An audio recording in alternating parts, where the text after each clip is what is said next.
Well, it's a bill that has received very little attention, but may make free speech a felony and seriously restrict your right to political protest. Just signed into law by the president, H.R. 347 gives federal agents sweeping powers to arrest and bring felony charges against citizens engaged in protests where the Secret Service is present.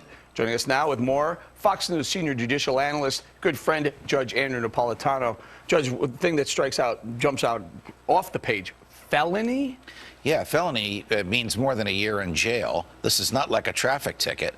For standing and protesting, the type of thing that for 230 years Americans took for granted because it was protected by the First Amendment, Congress shall make no law abridging the freedom of speech, has actually been abridged by legislation the president signed last Thursday, supported overwhelmingly by both parties, with very, very little public debate and very little debate in Congress. Basically allows Secret Service agents to decide where there are no free speech zones, not speech zones, no free speech zones.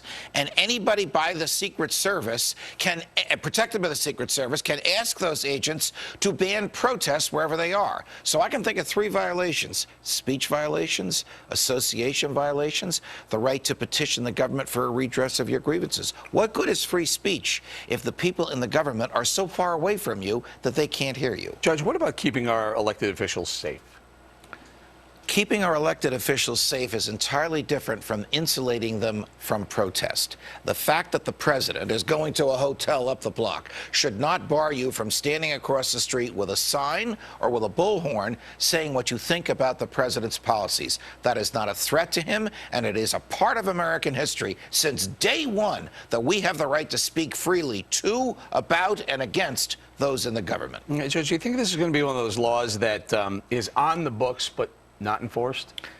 I think it's one of those laws that's going to be enforced when the government wants it enforced. The problem, Eric, is it puts a lot of unbridled discretion in the hands of Secret Service agents who may very well say, you know what, boss, you've had a rough day. We'll keep everybody away from you. Or, you know what, boss, this crowd likes you, so we're going to let them, we're going to let you hear them.